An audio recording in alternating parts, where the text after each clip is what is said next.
Bonjour à tous et bienvenue sur la chaîne Drone Process. Alors aujourd'hui, on va pas vous parler drone, on va pas parler réglementation ni formation aéronautique, non, non.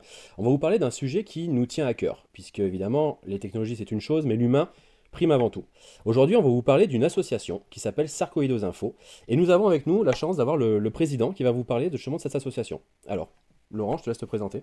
Bonjour, je m'appelle Laurent, je suis malade depuis quelques années maintenant, depuis une vingtaine d'années. Je suis atteint d'une sarcoïdose, malheureusement multiviscérale, et j'ai pris la présidence de cette association pour pouvoir aider les autres malades et aussi aider la médecine. Ah, tu nous as dit une chose importante, tu nous as parlé de sarcoïdose. Qu'est-ce que c'est la sarcoïdose? Alors, on va aller au plus simple. La définition du dictionnaire, ce sont des ganglions qui se posent autour des poumons, tout simplement, qui sont pas douloureux et en quelques mois peuvent disparaître, qui sont censés disparaître. Mais sur une partie des patients, ça reste et ça se maintient pendant des dizaines et des dizaines d'années, voire jusqu'à la fin de leur vie. D'accord. Est-ce qu'il s'agit d'une maladie connue comment est-ce qu'elle est prise en compte cette maladie? Alors c'était une maladie orpheline jusqu'en 2017, avec l'aide de plusieurs médecins sur Paris et la région parisienne. C'est devenu une maladie rare. Et donc la différence entre ces deux termes, c'est l'aide du gouvernement pour l'aide à la recherche, tout simplement. D'accord. Mais l'aide reste très difficile quand même malgré tout et le nombre de patients augmente toutes les années. Alors, est-ce que c'est une maladie pour laquelle on peut guérir facilement ou pas? Normalement, oui, d'après les médecins, mais il faut déjà pouvoir être sûr que ce soit bien une sarcoïdose ou non. Et c'est toute là la difficulté des médecins d'être sûr que ce soit bien une sarcoïdose. Et ça pose beaucoup de problèmes. Moi, j'en ai fait l'expérience malheureusement. Alors, est-ce que tu peux nous parler un petit peu de ton expérience? En quoi cette maladie finalement a chamboulé peut-être ton quotidien ou comme celui d'autres personnes certainement atteintes de cette maladie? Au départ, les médecins avaient bien trouvé la bonne info, disant que c'était bien une sarcoïdose. Et entre-temps, bon, professionnellement, j'ai dû changer de branche. Je suis devenu sédentaire, donc assis derrière un bureau pour pouvoir continuer à travailler. Donc ça, il n'y a pas eu de problème à ce niveau-là. Mais comment dire, les médecins j'ai dû changer de médecin traitant qui lui n'était pas dans le domaine de la sarcoïdose. Donc il a continué son train-train quotidien en pensant que c'était une dépression nerveuse, que j'étais devenu addict à certains produits, etc., etc. Donc il a fallu que je me batte contre déjà mon médecin traitant, ensuite contre d'autres médecins et leur démontrer effectivement que c'était bien une sarcoïdose. Mais bon, sans battre à coups de courrier simplement. Hmm. Donc j'ai contacté, j'ai fait des recherches sur Internet, j'ai découvert une association qui semblait sérieuse, effectivement. Donc c'était Sarcoïdos Info. D'accord. Et j'ai contacté le président de l'époque, j'ai contacté le médecin qui était indiqué sur le site. Et le médecin qui était à l'époque à l'hôpital Avicenne à Bobigny m'a demandé quelques renseignements sur les traitements que j'avais pu avoir, les résultats de prise de sang, et il m'a fixé un rendez-vous 3 semaines après, donc en urgence. Et quand je lui ai amené les résultats de la prise de sang, il m'a dit non, mais la dépression nerveuse n'existe pas. L'addict, je ne vois pas où elle est. Mais par contre, la sarcoïdose est bien là, bien installée, et c'est tout à fait normal qu'elle soit douloureuse. Alors, est-ce que tu pourrais nous dire un petit peu, est-ce qu'elle touche des organes en particulier, cette maladie? Est-ce que c'est généralisé? Est-ce que c'est un point précis? Parce que nous as Alors, parlé des poumons tout à l'heure, alors mais normalement, d'après les recherches initiales, ça touche les poumons, mais moi j'en fais les frais au jour d'aujourd'hui, ça touche aussi tous les organes. d'accord, tous les organes sans Ouais, exception. sans exception. D'accord. Et, après, il y a les dégâts aussi commis à côté, puisque ça m'a touché l'estomac, donc mon estomac ne fonctionne plus, ou quasiment plus, malgré l'appareillage qui est dessus. Et comme je ne peux pas garder le repas, donc ça m'a provoqué des dégâts au niveau dentaire, etc. D'accord. Entre autres, hein, c'est un exemple parmi tant d'autres. Donc finalement, si on résume, c'est une maladie qui est connue, Mm. mais qui est pour le coup mal prise en charge, du moins difficile à détecter, qui touche pratiquement tous les organes du corps humain, Mm. et pour laquelle aujourd'hui beaucoup de personnes sont touchées. On a entendu parler récemment du roi d'Arabie Saoudite également, qui était Mm. atteint de cette maladie-là. Donc c'est comme ça que ça nous a permis aussi de connaître un petit Mhm. peu cette maladie.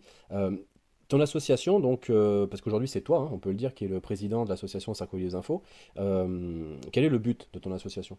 Bah, le but premier, c'est d'aider les patients qui ont besoin d'en connaître un peu plus, sans prendre le rôle du médecin, mais de les guider par rapport à mon expérience personnelle. C'est la première chose que je leur indique en répondant aux mails.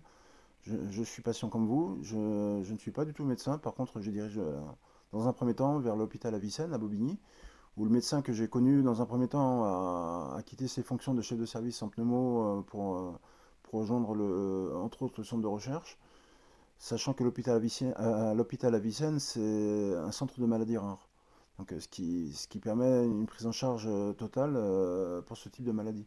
Hmm. Donc aujourd'hui, le médecin qui a remplacé le professeur Valère, donc le médecin que j'ai vu à l'époque, c'est le professeur Nunes, donc chef de service, que je vois 2 à 3 fois par an, et qui me dirige vers d'autres médecins du centre hospitalier qui sont aussi spécialisés dans cette maladie, puisque c'est, comme je viens de le dire, c'est un centre de maladies rares.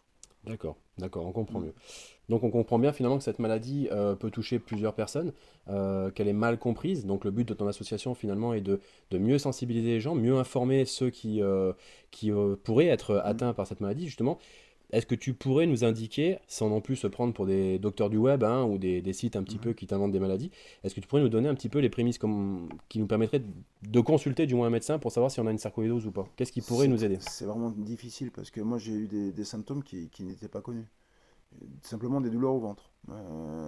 Après des recherches simples hein, qui se font tous les jours maintenant, euh, on n'avait rien amené en résultat. J'ai dû consulter, refaire une deuxième série d'examens qui ont été stoppés au bout de 3 semaines et le médecin m'a renvoyé vers un centre hospitalier relativement important, donc l'hôpital de Grenoble, pour continuer les examens.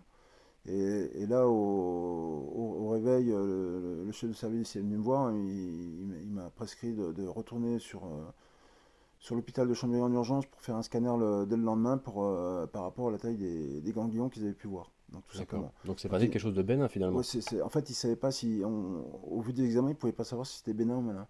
Mais Hmm. le problème de la prise de sang dirige un peu le médecin, mais sans savoir ce que c'est. Un des médecins que j'avais consulté au préalable m'a dit c'est probablement une tumeur au foie, donc bénin ou malin, je ne sais pas, mais c'est une tumeur quand même. Au jour d'aujourd'hui, ça aurait été une tumeur de ce type-là, je pourrais pas en parler. Oui, bien évidemment, bien évidemment. Donc la parole du médecin, il faut avoir confiance dans son médecin, mais si on a un doute, il ne faut pas hésiter à en consulter un autre. Chez Drone Process, nous sommes sensibles à ce type de cause, hein, que ce soit pour une maladie, tout ce qui va toucher à l'humain, c'est la priorité, le cœur de notre métier. Donc, personnellement, on a envie de te soutenir, on a envie de soutenir l'association Sarcoïdosis Info. Vous allez retrouver le site internet donc, de l'association directement en bas. Vous aurez aussi possibilité de faire un don. Alors, les dons pour cette association, si j'ai bien compris ce que tu m'as expliqué, sont faits pour pouvoir aider dans la recherche et également aider au cas par cas pour les patients. Donc voilà, vous n'êtes plus seul, vous n'êtes pas seul dans tous les cas. N'hésitez pas à contacter Laurent et n'hésitez pas aussi à le soutenir financièrement dans ses démarches parce que il porte un peu sa croix seul de son côté. C'est une maladie qui est peu connue et comme toute maladie, bah, forcément des gens en subissent les conséquences ainsi que leur entourage au quotidien. Chez Drone Process, on décide également donc de t'aider, comme je te le précisais juste avant. Mhm. Et donc, pour ce qui est des gens qui nous écoutent, eh ben restez justement à l'écoute suite à cette vidéo-là. Nous allons faire des publications qui vont pas tarder et qui permettront de montrer à quel niveau Drone Process va s'investir aux côtés de Sarcoidos Info. On va purement et simplement reverser une partie des dossiers de formation qui seront pris. Hein, donc par exemple un stagiaire qui vient se former chez nous au pilotage de drone, et ben une partie ira à l'association directement Sarcoidos Info. On s'y engage, on rentrera dans les détails sur un prochain communiqué et ce sera notre façon de te soutenir. Mais en tout cas, c'est très gentil. C'est la moindre des choses. Donc, au nom de l'association et au nom de la médecine, puisque c'est la médecine qui en a vraiment besoin au jour d'aujourd'hui, bah, merci. Avec plaisir, Laurent. On se retrouve bientôt pour d'autres vidéos hein, sur d'autres types de sujets et on se dit très bonne journée.